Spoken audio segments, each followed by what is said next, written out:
আসসালামু আলাইকুম এভরিওয়ান। আপনারা যে যেখান থেকে আমার ভিডিওটি দেখছেন সবাইকে স্বাগতম। তো আজকে আমি জীবনে ১ম একটি পুডিং বানাতে যাচ্ছি আর সেই রেসিপিটাই আপনাদের সাথে শেয়ার করতে যাচ্ছি। আমার জীবনের ১ম পুডিং হিসেবে পুডিংটা একবার পারফেক্ট হয়েছে। তো চলেন বেশি কথা না বলে শুরু করা যাক। বিসমিল্লাহ। তো প্রথমেই আমি একটি পাত্রে ক্যারামেল তৈরির জন্য ১ কাপ পরিমাণে চিনি দিয়ে নিয়েছি।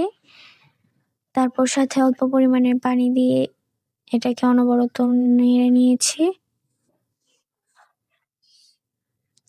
এটাকে অনবরত নাড়তেই হবে, নয়তো এটার ক্যারামেলটার নিচে দিয়ে বেশি পুড়ে যাওয়ার সম্ভাবনা থাকে। এটাকে লো আঁচে আমি ৫ মিনিটের মতো জাল করে ক্যারামেলটাকে ভালো করে হয়ে নিয়েছি। এক্ষেত্রে ক্যারামেলটা একবারে পারফেক্ট হয়।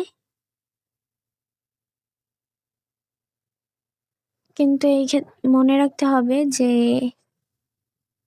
চুলার আঁচটা লো রাখা প্রয়োজন। এই যে আমাদের ক্যারামেলটা অল্প অল্প কালার চলে আসছে। এটাকে আস্তে আস্তে নাড়া দিয়ে আমরা হইয়ে নেব। এই যে কতটা কালার এসে পড়েছে আমাদের ক্যারামেলের।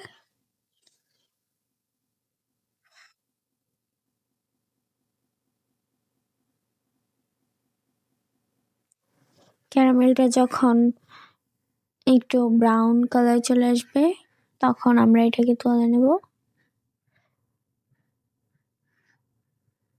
এই যে এক্ষেত্রে এখন আমরা ক্যারামেলটাকে তুলে নেব।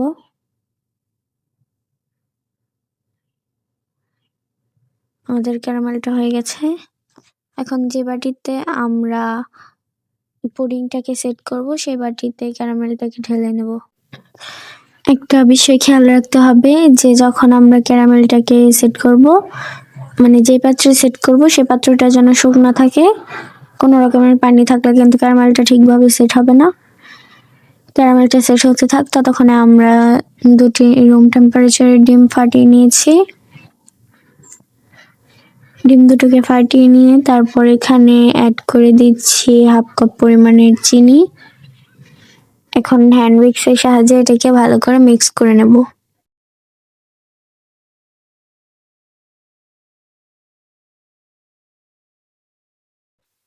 এটাকে কিছুক্ষণ মিক্স করে নেওয়ার পর এখন এখানে অ্যাড করে দেব ভ্যানিলা এসেন্স, যেন ডিমের গন্ধটা না থাকে।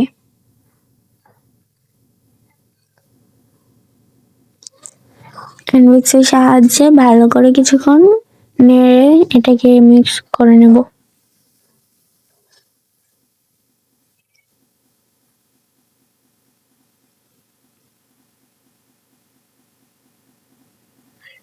ডিমটাকে বেশি মিক্স করার কারণ হচ্ছে এতে পুডিংটা সফট হয়। এই যে আমাদের মিক্স করা শেষ। এখন এখানে আমরা জাল দিয়ে ঘন করে রেখেছিলাম ১ কেজি দুধ, 1/2 কেজি করে নিয়েছি। জাল দিতে দিতে তারপর ওটাকে ঠান্ডা করে অ্যাড করে দিয়েছি ডিমটির মিশ্রণের সাথে। এখন এটাকে ভালো করে নেড়ে নেব।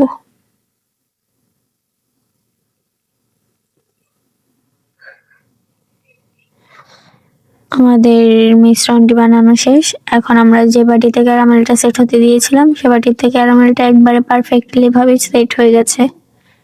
এখন আমরা একটি চালনির সাহায্যে সেই মিশ্রণটাকে চেলে নেব।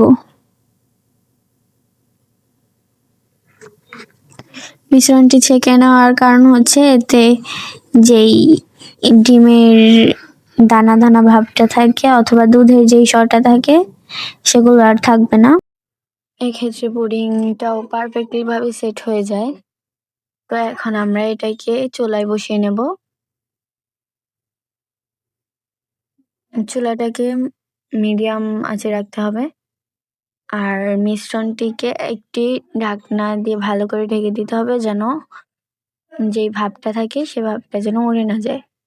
তো আমরা এটাকে ৪০ মিনিটের মতো বেক করে নিয়েছি। বেক করার পর এটাকে তুলে ফ্রিজে রেখে দিয়েছিলাম ১ থেকে ২ ঘন্টার মতো।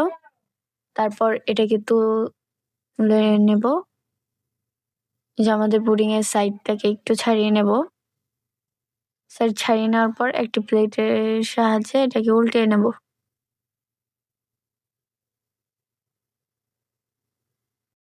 জীবনের ফার্স্ট একটা পুডিং বানিয়েছি, আর সেটা কেমন হয়েছে কে জানে। চলেন দেখা যাক। আমি তো খুবই এক্সাইটেড ছিলাম। পুডিংটাকে আস্তে আস্তে ঝাঁকিয়ে ঝাঁকিয়ে মোল্ড আউট করতে হবে। এই যে আমাদের পুডিং এর ফাইনাল লুক, মানে এতটাও খারাপ হয়নি। জীবনের ফার্স্ট পুডিং হিসেবে এটা একবার পারফেক্ট হয়েছে আমার যা মনে হয়। এর থেকেও ভালো করে নেক্সট টাইম বানাবো ইনশাল্লাহ। সেটা রেসিপিও শেয়ার করবো। তো এখন এটাকে কেটে দেখাই যে কতটা পারফেক্ট হয়েছে। দেখেন কত সুন্দর করে কেটে যাচ্ছে।